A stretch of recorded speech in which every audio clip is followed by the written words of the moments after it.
Selamat datang kembali di episode finale series Midnight Mass yang berjudul Wahyu. Di ujung episode 6 kemarin, kiamat besar telah terjadi di gereja. Dan di episode finale ini, kita akan melihat bagaimana ujung dari kiamat itu. Jadi tanpa berlama lagi, ini dia Midnight Mass, final episode, Kitab 7, Wahyu.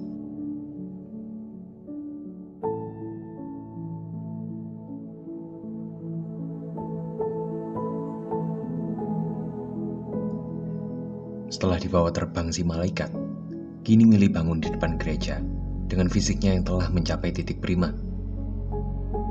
Ia masuk kembali ke dalam gereja yang telah hening dengan meninggalkan banyak bercak darah yang menghiasi tembok gereja dan membasahi lantainya.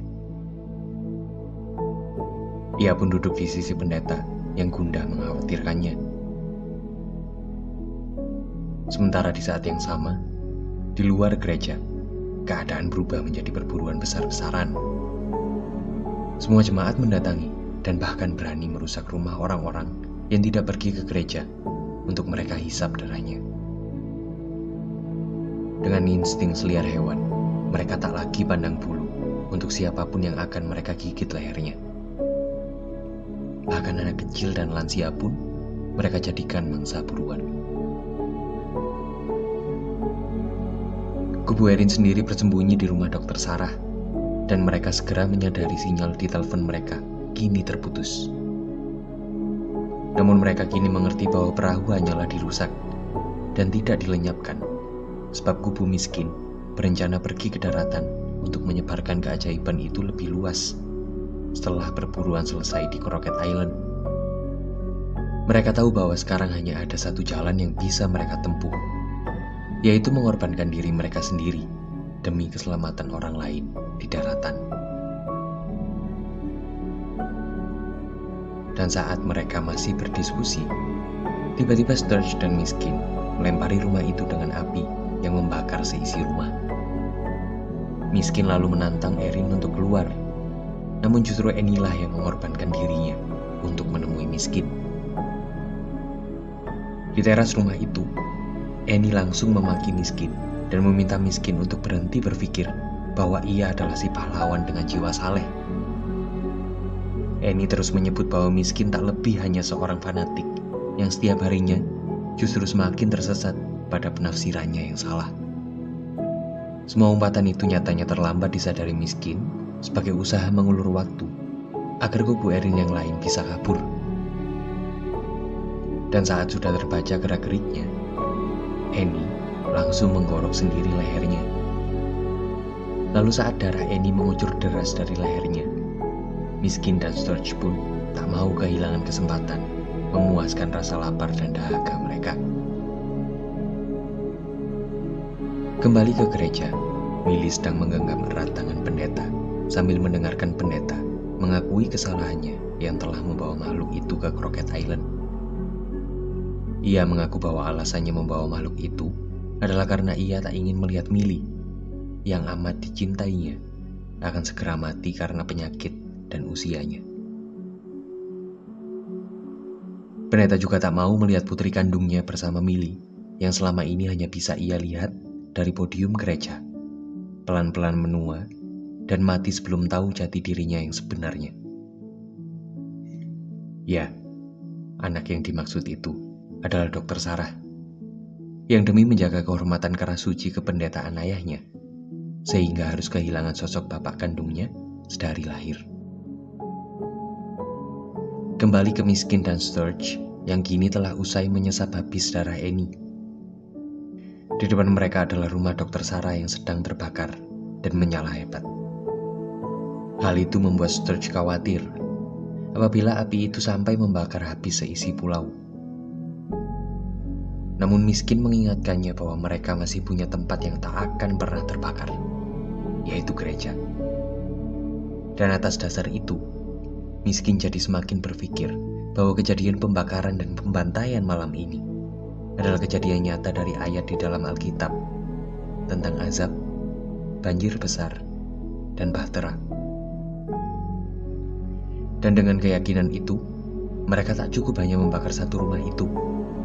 Mereka pun mulai membakar rumah-rumah lainnya. Pembakaran yang dilakukan Sturge dan Miskin itu tak masuk akal bagi Dr. Sarah. Sebab yang seharusnya membakar rumah dan perahu dan segala yang bisa jadi tempat berteduh dari sinar matahari esok pagi adalah mereka yang bukan jemaat gereja. Namun, meskipun dengan agenda yang berbeda, jelas itu tetap menguntungkan pihak Dr. Sarah.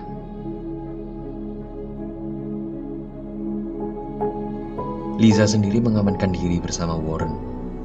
Mereka tak sengaja bersembunyi di rumah Joe saat manusia-manusia buas itu mengejar mereka. Lalu saat orang-orang sudah pergi, Liza mengambil pistol Joe dan membawa minyak tanah yang ada di sana bersama mereka. Liza dan Warren lalu meneruskan persembunyiannya dengan memasuki rumah kosong.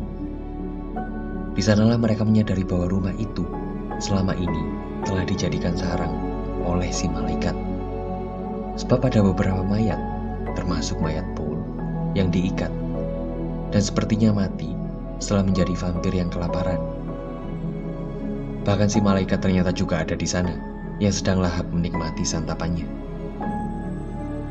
Liza langsung menembakkan pelurunya kepada malaikat itu. Namun malaikat itu tak bisa mati dengan pelurunya, dan justru masih asyik untuk terus melanjutkan agenda santapannya. Maka dari itu, Liza dan Warren lalu menyirami malaikat dengan minyak tanah dan membakarnya sehingga malaikat itu termandikan api yang membumbung, lalu terbang entah kemana. Sturge terus melanjutkan membakar semua ruang peratap, sementara Miskin menata ranjang untuk para jemaat itu tidur malam ini di aula pusat pertemuan gereja. Lalu saat semua alas tidur sudah rapi tertata, Miskin membunyikan lonceng, seolah memanggil pulang anak-anak Tuhan itu ke gereja. Dan di depan gereja, pendeta dan Millie melihat hasil karya Miskin dan Sturge yang sudah membakar seisi pulau dan membuat pulau menjadi penuh jelaga. Pendeta yang sudah sadar bahwa ini semua adalah andilnya, meminta keonaran ini untuk segera dihentikan. Namun Miskin enggan. Miskin justru merasa pendetalah yang kini telah ingkar dan keluar dari jalan Tuhan, sehingga ia sendirilah yang kini memimpin para jemaat.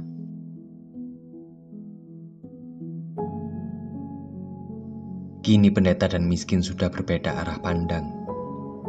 Pendeta lalu masuk ke gereja, dan tak ia sangka, putrinya, Dr. Sarah, sedang menuang rata minyak bakar di semua sudut gereja. Melihat itu, pendeta justru mendukung keputusan putrinya itu.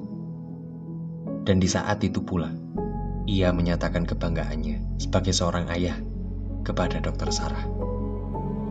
Sebelum tanpa ia sadari, dari balik punggungnya, Sturge menembak tepat ke dada Dr. Sarah. Pendeta jelas marah. Ia langsung mencekik Sturge dan sangat ingin membunuhnya. Hingga sesaat kemudian, pendeta kembali sadar oleh Millie yang mengingatkannya kepada keadaan yang lebih penting, yaitu keselamatan putri mereka. Pendeta lalu menghampiri putrinya yang sekarat itu. Pendeta lalu menyayat urat nadinya sendiri dan memaksa Dr. Sarah meminum darahnya. Namun Dr. Sarah malah memuntahkannya dan lebih memilih tewas di pangkuan kedua orang tuanya. Pendeta dan Millie jelas bersedih, namun mereka tak mau kematian putrinya itu sia-sia. Pendeta lalu menggendong keluar jasad putrinya, sambil Millie menjatuhkan opor yang langsung membakar habis seisi gereja.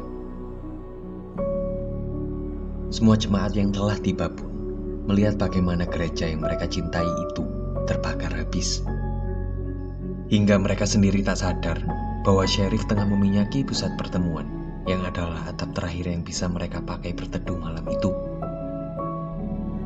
Sayangnya tindakan Sheriff itu disadari Sturge dan Miskin yang langsung menembak kakinya dan menghentikan aksinya sebelum aula itu terbasahi sempurna.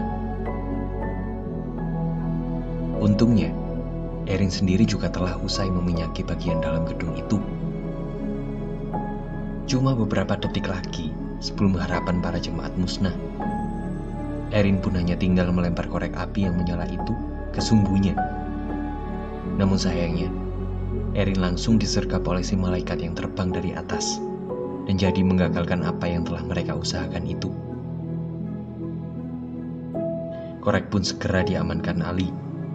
Untuk kemudian, ia sendiri yang telah memilih imannya, yang kini ia yakini sempurna itu, lebih memilih untuk membakar habis atap terakhir di pulau itu. Usaha kubu Erin berhasil dengan pengkhianatan Ali pada para jemaat itu. Erin yang tahu bahwa tujuannya tercapai, bahkan merelakan dirinya dilahap habis si malaikat, sambil berusaha merobek jaringan sayap malaikat yang tak malaikat sadari, sebab sedang sangat bernafsu menghabiskan darah Erin itu. Semua jemaat pun menyadari kekalahan dan kesalahan mereka. Mereka kini membalikkan badan, meninggalkan gereja, dan mulai mencari keluarganya kembali. Mereka berpencar, berjalan entah kemana, sambil menyadari kematian mereka yang akan datang sebentar lagi. Malaikat itu juga pergi, berusaha sebisa mungkin terbang dengan sayap compang-camping ke arah barat, menghindari arah datangnya matahari. Sementara yang tak malaikat itu sadari, jarak daratan terdekat adalah 48 km. Dan benar, matahari segera datang sesuai perkiraan. Pelan-pelan langit pun mulai terang. Annie mengisi momen terakhirnya itu dengan menyanyi lagu pujian, yang secara perlahan juga diikuti Ed dan juga jemaat yang lain. Sementara Ali kini membopong ayahnya ke pinggir pantai dan melakukan sholat untuk terakhir kalinya sebelum ajalnya menjemput. Sedangkan miskin tak punya siapapun atau apapun lagi untuk dihayatinya, dan hanya mampu menangis meratapi nasibnya sambil berupaya menggali tanah untuknya bersembunyi dari matahari yang sudah sedekat itu dan sudah jelas mustahil bisa menyelamatkannya.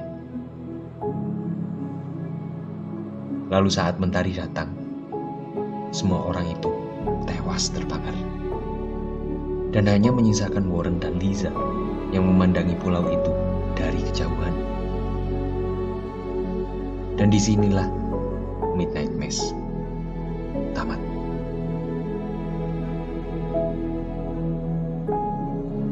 Terima kasih sudah menonton alur cerita film Midnight Mass season 1 ini.